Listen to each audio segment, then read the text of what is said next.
Ibu bapak, saudari dan saudara yang terkasih di dalam Tuhan Yesus Kristus, kembali kita berjumpa di dalam renungan mingguan hari Jumat tanggal 19 Juli 2024. Kita akan bersama merenungkan firman Tuhan pada saat ini dengan sebuah tema, yaitu pemberhalaan yang baru.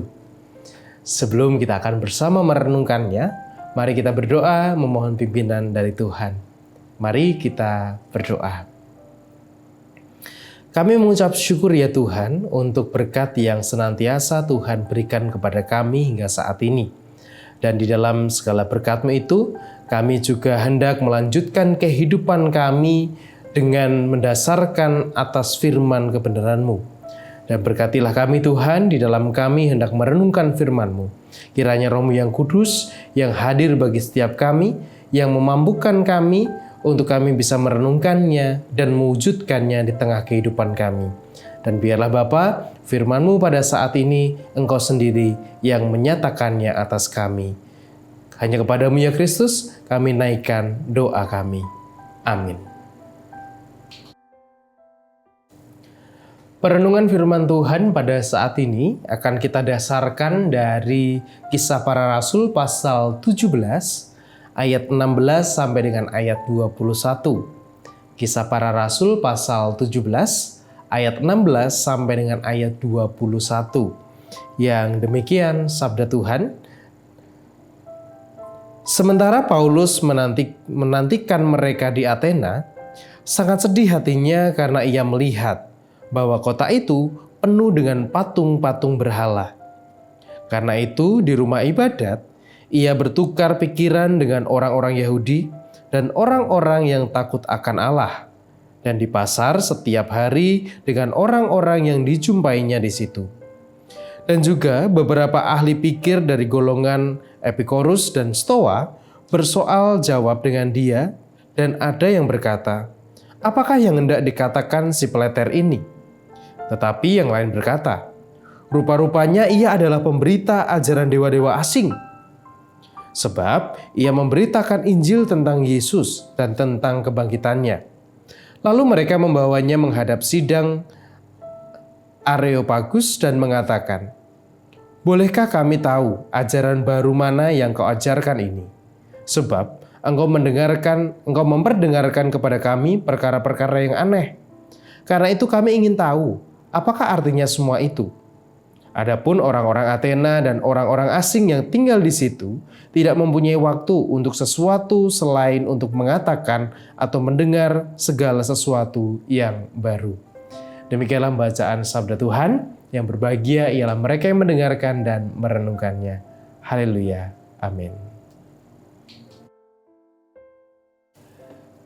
Kalau kita mendengar tentang berhala, begitu ya, mungkin seringkali yang kita pikirkan atau yang kita asosiasikan adalah bentuk-bentuk menyerupai patung, ataupun juga penyembahan terhadap benda tertentu, penyembahan terhadap mungkin batu atau dan lain sebagainya yang itu kita anggap sebagai berhala.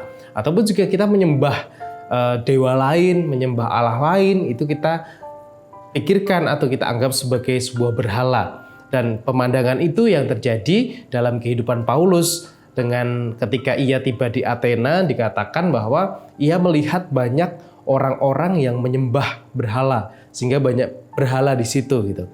Ya, tidak bisa dipungkiri karena secara tradisi mereka pada waktu itu di Athena, mereka memang itulah cara peribadatan mereka dan memang tidak salah dalam tanda kutip bagi mereka. Tapi bagi Paulus yang memberitakan tentang kisah Yesus, kisah Kristus dan juga kebangkitan Kristus, ia merasa resah dan merasa bahwa ini salah kalau dari perspektif Kristus.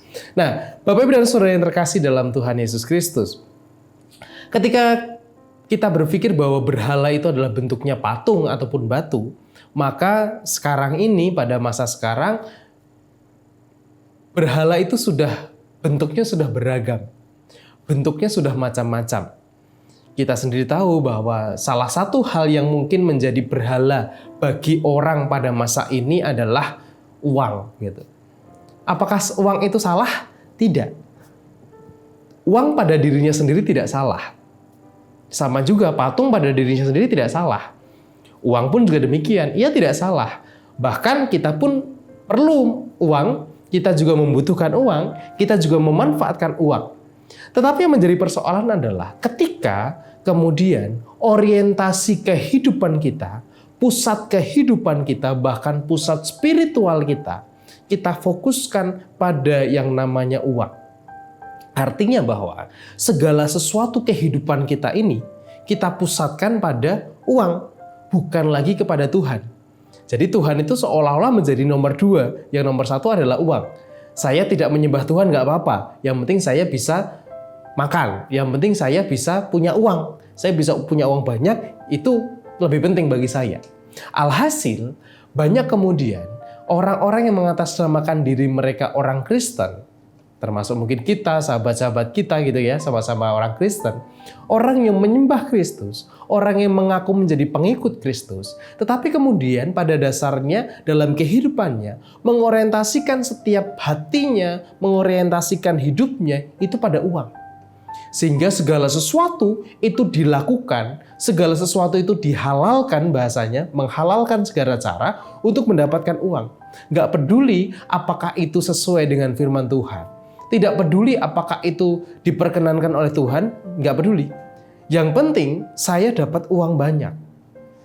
Ya buktinya atau kemudian yang terlihat adalah tentang banyaknya kasus korupsi, atau mungkin juga orang yang saling jegal, sesama orang Kristen, saling jegal, atau kemudian persaingannya itu bukan persaingan yang sehat, tetapi persaingan yang saling menginjak atau bahkan mengorbankan orang lain supaya ia mendapatkan uang atau mendapatkan keuntungan yang lebih. Ketika sudah sampai pada tahap itu, maka uang bukan lagi menjadi sesuatu yang bermanfaat, tetapi uang justru menjadi Tuhan bagi kita. Dan di waktu itulah uang menjadi pemberhalaan yang baru. Kita memberhalakan uang sebagai berhala yang baru dalam kehidupan kita. Lalu apakah ada berhala-berhala yang lain?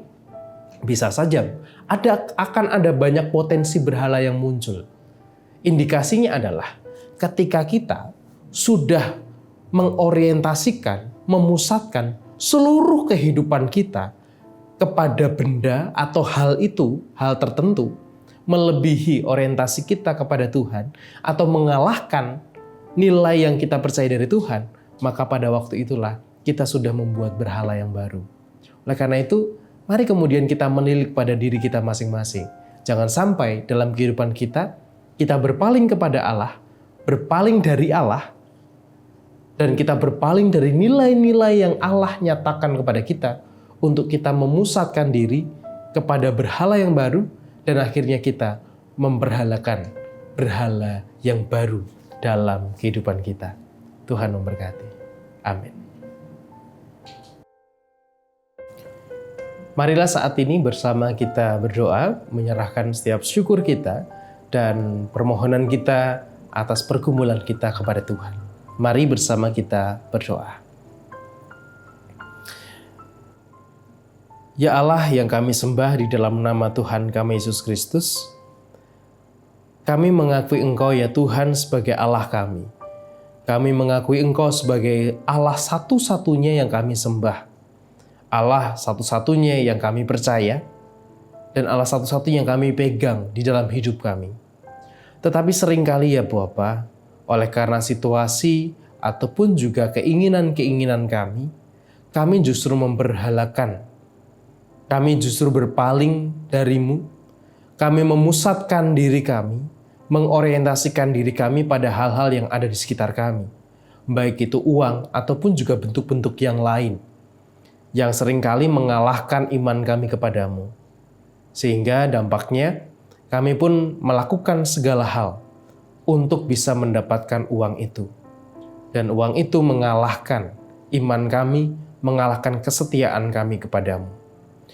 Oleh karena itu ya Tuhan, kami mohon pengampunan yang dari-Mu, dan kiranya Engkau yang menolong kami supaya kami tetap bertaut kepadamu. Kami tetap mengorientasikan hidup kami sepenuhnya kepada Tuhan, sehingga kami tidak berpaling dari-Mu kepada hal-hal ataupun benda-benda yang lain. Ya Bapa, kami saat ini juga berdoa menyerahkan setiap pergumulan kami Bapa, secara khusus untuk kesehatan kami, Kami yang mungkin saat ini sedang mengalami kondisi yang tidak sehat, kondisi yang tidak fit, kami berdoa Tuhan, kami mohon penyertaan Tuhan, kami mohon kepulihan yang dari-Mu Bapa.